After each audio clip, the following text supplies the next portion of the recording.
Jaya Radha Madhava Kunja Vihari Jaya Radha Madhava Kunja Vihari Jaya Radha Madhava Kunja Vihari Jaya Radha Madhava Kunja Vihari Jaya Gopi Jana Vallabha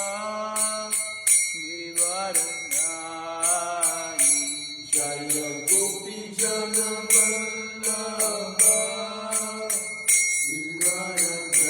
Vivaradhari Jaya Gopi Jana Vallabha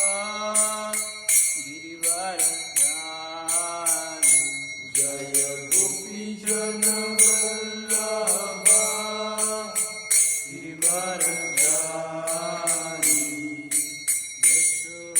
Yashodanandana Braj Jana Ranjana Yashodanandana Brajaranjana Yashodanandana Braj Jana Ranjana Yashodanandana Brajaranjana Yamuna Tira Vanachari Yamuna Tira Vanachari Jaya Radha Madhava Kunja Vihari Jaya Radha Madhava Kunja Vihari Jaya Radha Madhava Kunja Vihari Jaya Radha Madhava Kunja Vihari Jaya Gopi Jana Vallabha Girivaradhari Jaya Gopi Jana Vallabha Vivaradhari Yashodanandana Brajana Ranjana Yashodanandana Brajaranjana Yamuna Tira Vanachari Yamuna Tira Vanachari Jaya Radha Madhava Kunja Vihari Jaya Radha Madhava Kunja Vihari Jaya Radha Kunja Vihari Radha Kunja Vihari Jaya Radha Bihari Jaya Radha Bihari Jaya Radha Jaya Radhe Jaya Radhe Jaya Radhe Jaya Shri Radhe Jaya Radhe Jaya Radhe Jaya Radhe Jaya Shri Radhe Jaya Jagannatha Jaya Jagannatha Jaya Baladeva Mai Subhadra Jaya Jagannatha Jaya Jagannatha Jaya Baladeva Jaya Subhadra Jaya Srinath Ji Jaya Balagopal Jaya Srinath Ji Jaya Giri Govardhan Jaya Srinath Ji Jaya Balagopal Jaya Srinath Ji Jaya Guru Govardhan Jaya Gauranita Jaya Gauranita Jaya Gauranita Jaya Gauranita Jaya Gauranita Jaya Gauranita Jaya Gauranita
Shrimadbhagavatam class.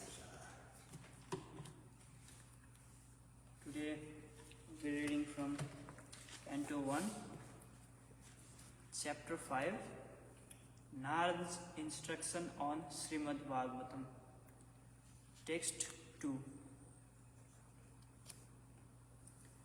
Om Namo Bhagavate Vasudevaya. Om Namo Bhagavate Vasudevaya. Om Namo Bhagavate Vasudevaya. Om Namo Bhagavate Vasudevaya. Om Namo Bhagavate Vasudevaya. Om Namo Bhagavate Vasudevaya. Narayanam Namaskritya Naram Chaiva Narottamam Devim Saraswatim Vyasam Tato Jayamudiraye Nashtaprayeshu Bhadreshu Nityam Bhagavata Sevaya Bhagavate Uttama Sloke Bhaktir Bhavati Naistiki. Hare Krishna. Again, Canto 1, Chapter 5, Narada's instruction on Srimad Bhagavatam, Text 2. Narada Uvacha Parasarya Mahabhaga Bhavataha Kachidatmana Paritusyati Sarira Atma Manasa Eva Va. Narada Uvacha Parasarya Mahabhaga Bhavata Kachidatmana Bhagavata Kachit Atmana Paritusyati Sarira Paritusyati Surya Atma Manasa Eva Va. Atma Manasa Eva Va. I'll go a little bit slower. Narada Uvacha Narada Uvacha Parasarya Mahabhaga Parasarya Mahabhaga Bhavataha Kachidatmana Bhava Ata Shati Atna Atmana Paritusyati Sarira Paritusyati Surira Atma Manasa Eva Va. Atma Manasa Eva Va. Like to repeat? Narada Uvacha Narada Uvacha Parasarya Mahabhaga Parasarya Mahabhaga Bhavata Chasi Atmana Bhavataha Kachidatmana Paritusyati Sarira Paritusyati Sarira Atma Manasa Ivacha Atma Manasa Eva. Word for word. Narada Uvacha said Parasarya,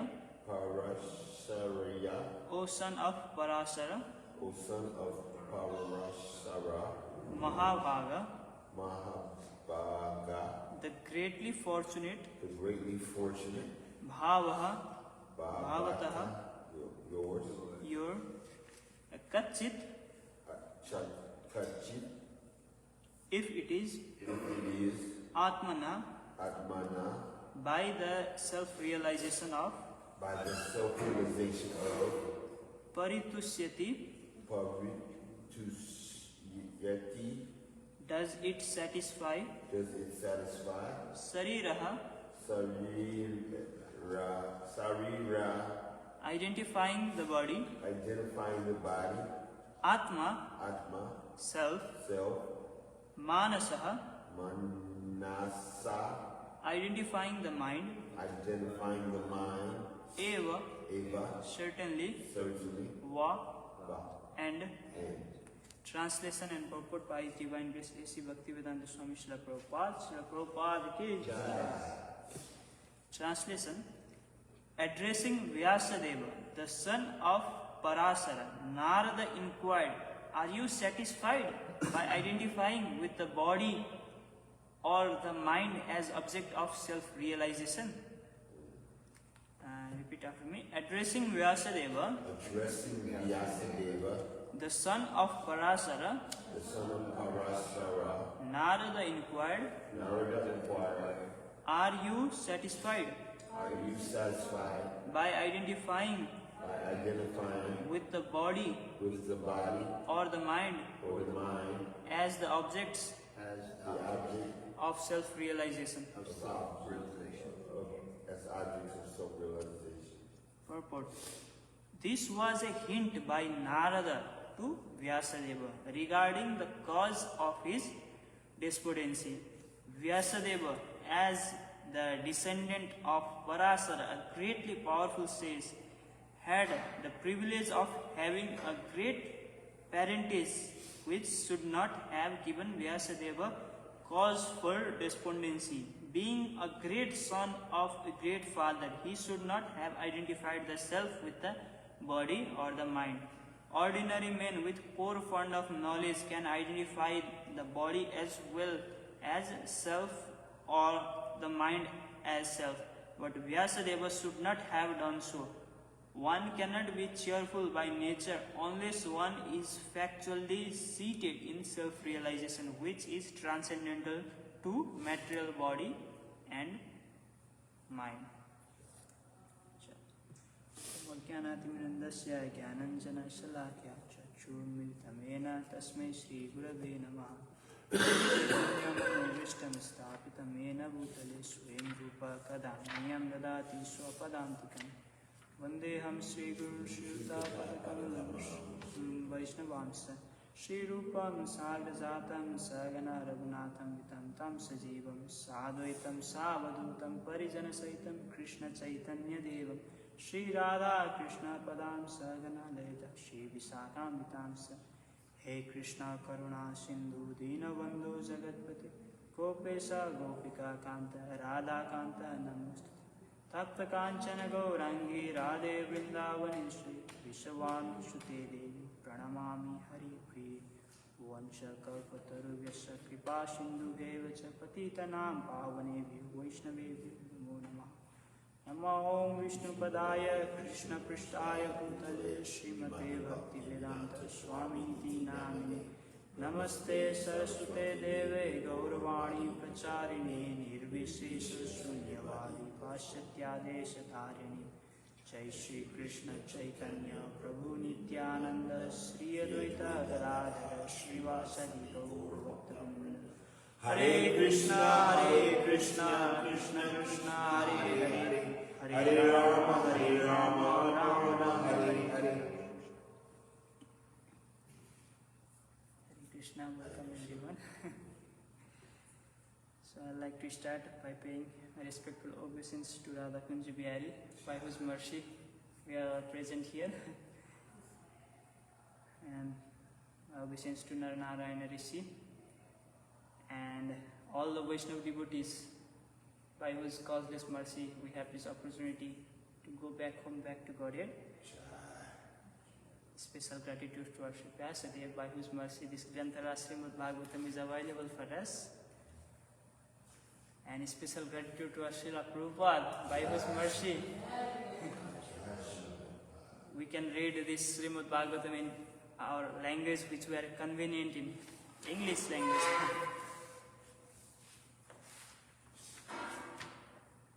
So, all this chapter 4, it was all about, Veda Vyasa being distressed. Oh yeah. And now we finally got the answer why. Wow. So now here Narada Muni, he directly addressed Vyasadeva and said like, are you satisfied by identifying with the body or the mind as object of self-realization? So we have to understand, by this time he already have compiled all the Vedas. 4 Vedas he written. Not only that, he wrote all the Upanishads and he wrote Mahabharata. Wow. And now it's like he's not satisfied, he's stressed. After writing all those scriptures, Veda means it contains everything. And Mahabharata, it's a very sweet. It's so sweet that it was said in the previous verses, like even for the low born or the people with the less intelligence, they can also easily get to the devotional service by reading Mahabharata. So after writing such kind of literature, still he is not satisfied. Why? Because in all those literature, he's done things like identifying with this body as a self. And in that way, slowly working towards the self-realization. It is a process that will work, but it's a slow process, because slowly person will realize, oh, I'm not this. So it depends when we realize. When we realize that this body is not me, when we are a child we are this much, now the soul is constantly traveling, right? Body is growing big. Even modern scientists, they say like the body is constantly, like old cells are dying and new cells are coming up, right? So, was I the same person 10 years ago? They say in every 4 years the whole body something changes, right? I am not so sure about the fact, but like, right? So where will all this go? Right. So let's look at this. Let's do a quick review of the chapter 4. First, hearing Sutta Goswami. So here in the chapter 4, what happened is like. First we know in the chapter 1, sages asked questions to Sutta Goswami and he was constantly answering. And again, after those questions were answered, again they are asking questions.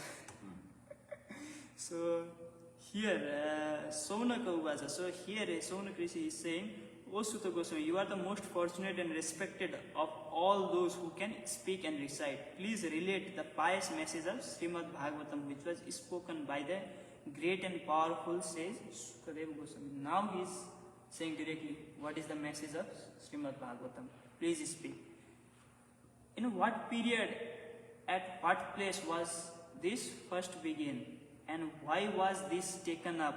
From where did Krishna Dvaipayana Vyasadeva, the great sage, get the inspiration to compile this literature? Now he is asking this kind of question now, how this Srimad Bhagavatam has come, where he get the inspiration from.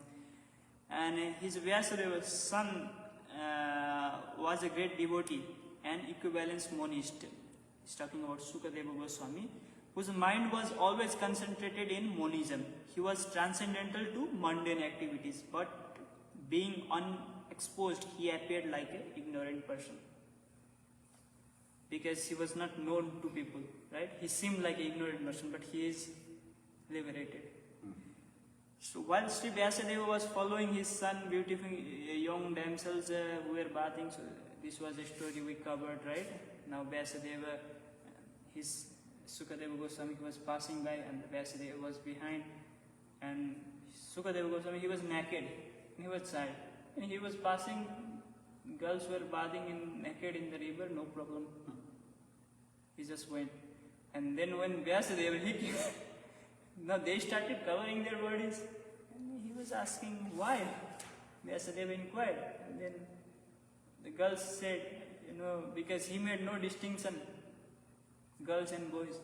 You made distinction, Vyasadeva made distinction.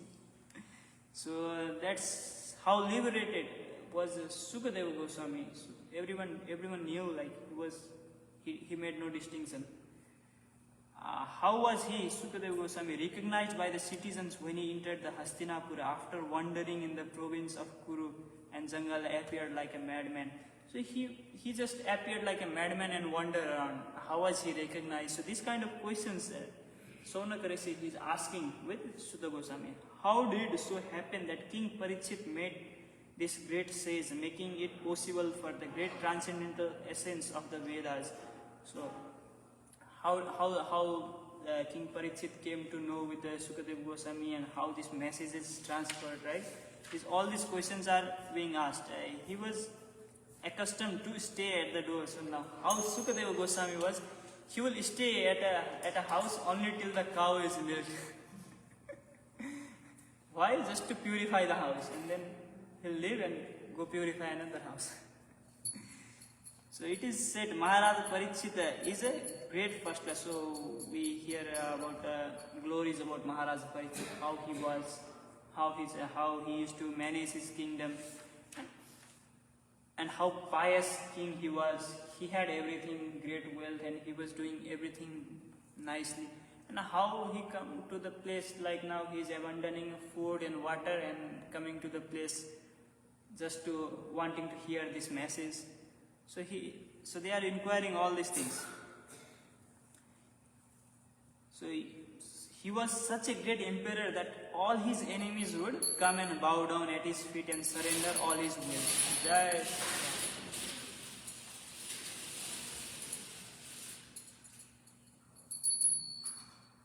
So such a great emperor that all his enemies and would come, bow down to his feet and surrender their wealth. Now that kind of king, why he want to give up everything, including his life? Yes, because he was about to die in 7 days. Yeah, he was about to die in 7 days. So anyway, now he stopped drinking water, he stopped eating food. So those who are devoted to the cause of personality of Godhead live only for the welfare, development and happiness of others. They do not live for any selfish interests. So even though the Emperor Parikshit was free from all attachment to worldly possession, how could he give up his mortal body, which was shelter for others?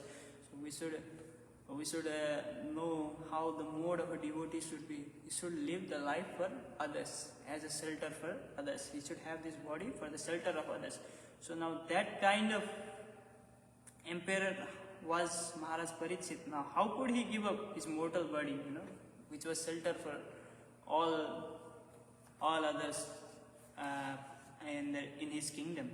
We know that now Sutta Goswami said, now he's trying to answer Sutta Goswami. So when the second millennium overlapped the third, the great sage Vyasadeva was born to Parasara, womb of Satyavati. So how the Vyasadeva was born? And once upon a time, Vyasadeva, as the sun rose, took his morning evolution in the water of Saraswati and sat alone to concentrate.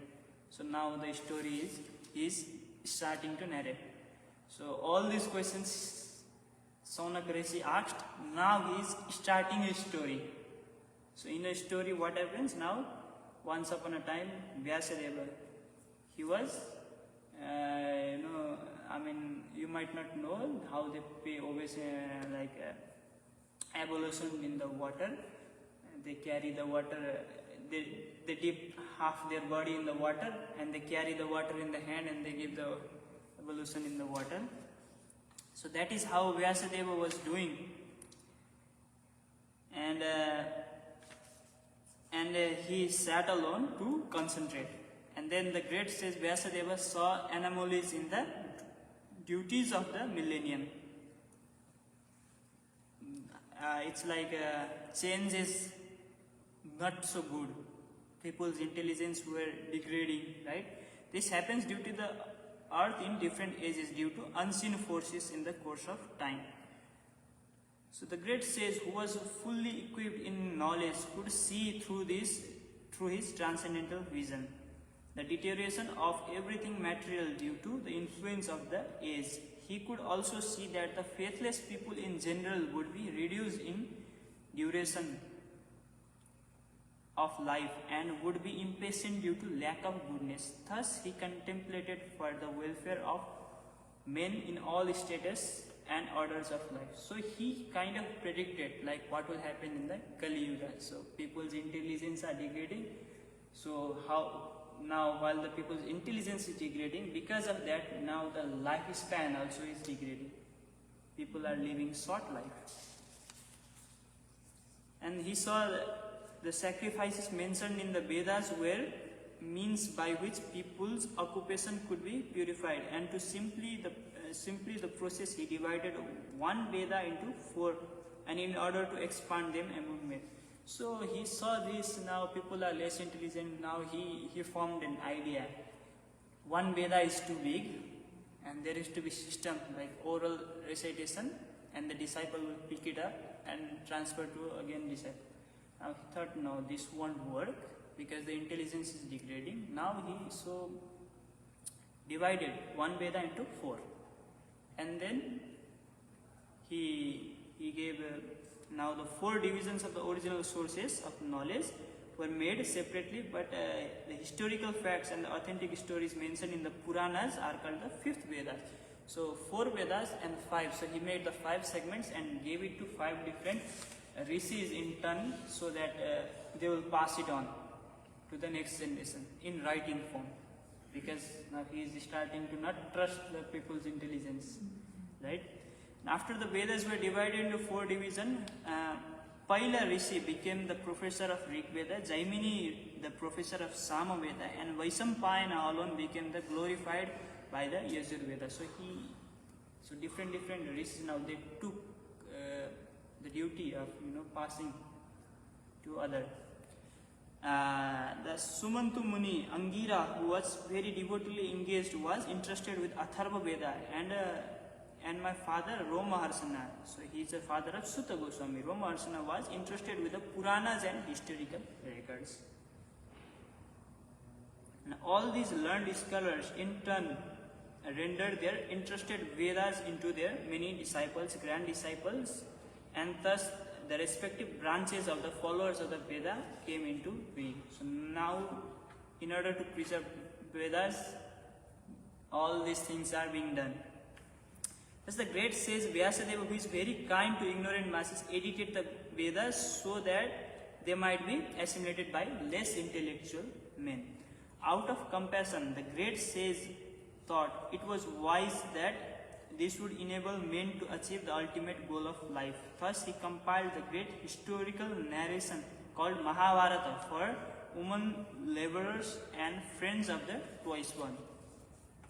Or twice born Brahmanas. Still his mind was not satisfied. See, after doing all this, now he saw people were less intelligent, now he divided the Vedas and all these.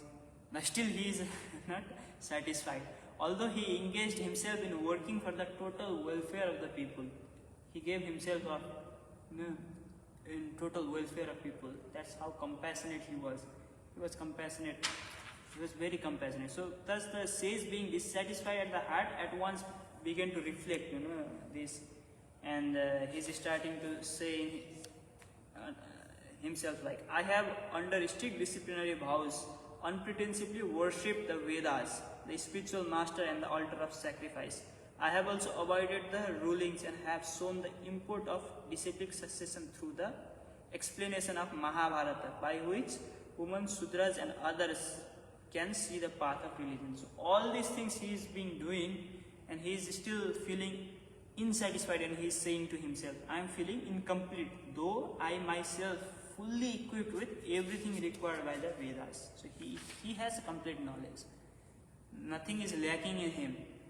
But he is still feeling dissatisfied because he wrote all those things, right? This may be because I did not specifically point out the devotional service to the Lord, which is dear to both perfect being and to the infallible Lord. So he is in his heart himself, he is thinking, maybe because I might not have specifically pointed out devotional service, as mentioned before. So, and that time, Narada Muni reached. Mataji used to talk about superheroes reaching in time, right? So Narada Muni, being like a superhero, he reached at the auspicious arrival of Narada. Vyasadeva got up, respectfully worshipped him, gave him the veneration equal to that given to Brahmaji, and placed. And now Now Narada, he just comes and he just directly says, addressed Vyasadeva, are you satisfied by identifying with the body and the mind as the object of self-realization? So he knows what Vyasadeva is thinking. He just comes directly and says, are you satisfied? He can see the dissatisfaction. So that's how the devotees of the Lord are. They know. They know what we are going through, right? So this is where we are at right now. So this is where Narada Muni, he just comes and just asks, are you satisfied? So what is this identifying with mind and body? If we see most of the Vedic portion, there are a lot of rituals. Because, see, in this life, now we are experiencing that we exist only because this body is existing, right? And this mind is existing. We have no other means of experiencing for now, because we have not exercised that experience. We don't know. It's not that we do not have the capability. We all are equally capable. We can experience, but we have never exercised, right? We never know what the real self is. So for the people in general, the body feels like, okay, this is me, and mind feels like this is me, and we do everything to just protect it, right? And so in this way, now the Vedas are constructed, giving, the proper instructions slowly for you to transform that. See, this body is actually coming from lot of different sources, right? That is why we worship demigods and all those for the support and welfare of this body. Why? Because all of the demigods and all the foods we eat, the air we breathe, all these things kind of making this body alive. Otherwise it won't be possible. So that is why the Vedic rituals are there.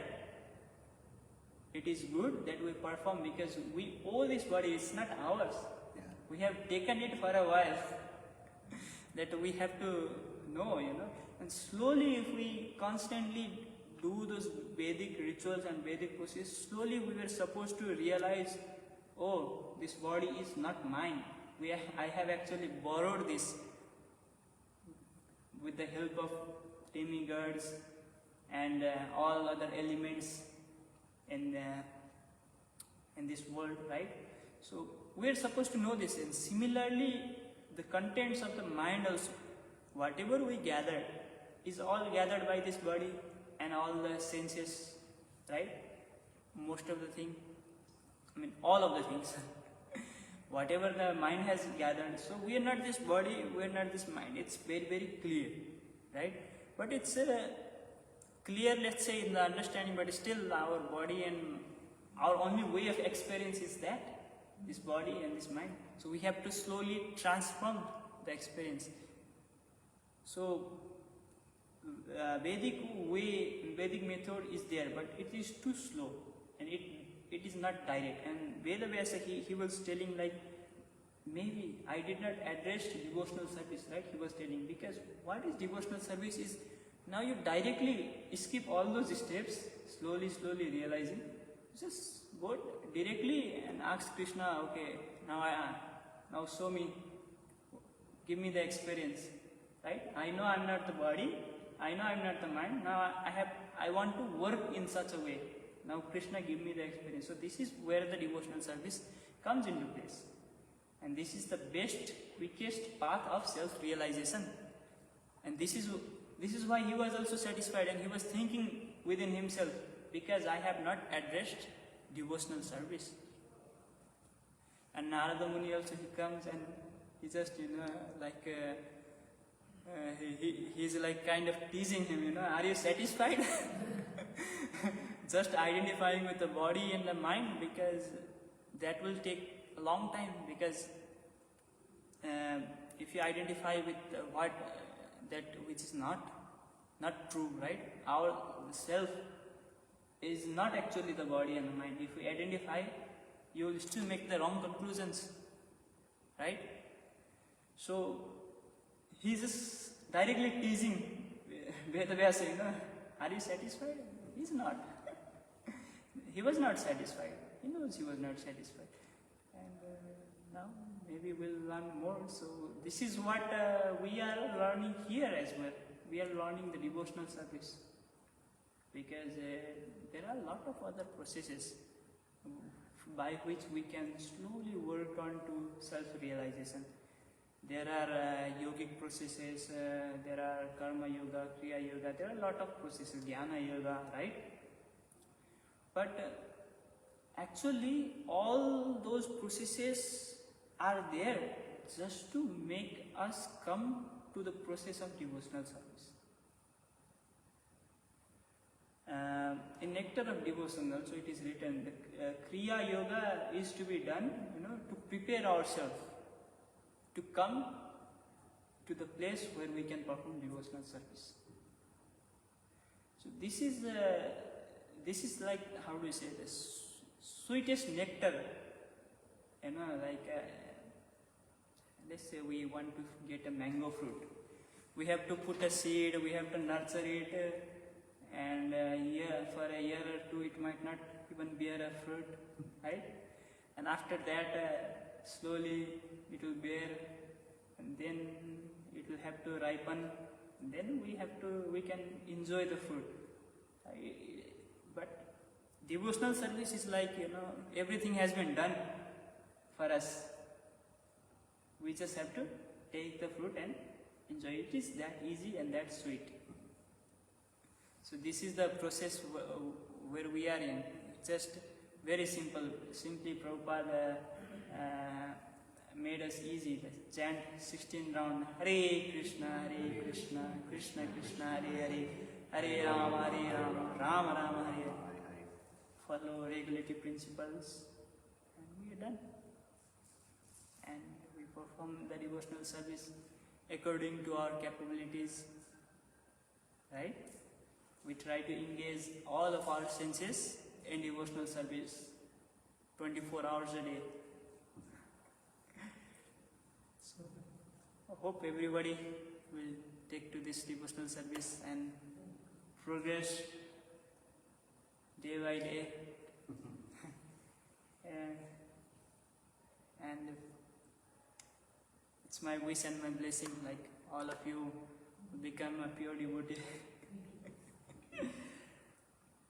So, Grantaraj Shrimadbhagavatam ki Jai. Srila Prabhupada ki Jai. Any questions, comments, mistakes, corrections, realizations, anything? Very nice, Prabhu. Thank You want you to so share, much. Mataji? The way you said it, it is so many times, but this speaker could say, they say very good. They say like normally, but sometimes catching your attention. So like you say, body is related to mind. No, mind is not to body, right? Huh. So, because we need to have this body, mind is in flow. So mind is also thinking from how can I work through this mind. Yeah, because the realization has not come. So let's say we kind of, I'm not this body, I'm not this mind, right? Like in the surface we might know, right? But what happens from the childhood to now, what we are trained, how we are trained. We are trained how to maintain this body. Yes. We are trained what to do, how to make a living for this body, yes. Right? We are trained in those kind of ways, right? So the training has not come. Yes. That is why we come here, take the association of the devotees from the temple. We slowly train ourselves to get to the process of devotional service. That we have to work from the realization that we are not this body, we are not this mind, we are actually the soul, right? So we are not trained. It's just a matter of training. So whatever we have practiced, that is what we are doing. So that is what the mind is also thinking. thinking about what to do, this and that, because it does not know anything else. So slowly we are coming to this process that we will slowly train ourselves to be above mind and body and realize the spirit self. I don't remember Prabhupada's word very beautiful. We have all of us have heard it so many times. People say fire is fire. Nobody, if a kid will touch the fire, child will touch the fire, fire will burn. Yes. The same person touch the fire, fire will burn. Yes. So it's not that issue. It will very, you don't know, but it's still behind you. Yes, correct. Thank you, Mataji. Also, I think we have gone this in I think third chapter where Sutta Goswami he was saying like every wood has a fire, but once you introduce the fire, then you'll know. So it's like a devotional service. Devotion is also like that. Everyone has it. When a pure devotee will come and ignite that within our heart, then it will slowly come. So it's everybody's nature. It's every human and every animal's their nature, right? But you come to realization only when it's experienced. Otherwise, whatever we practice, we know that. We only know that. Yes. Thank you, Mataji.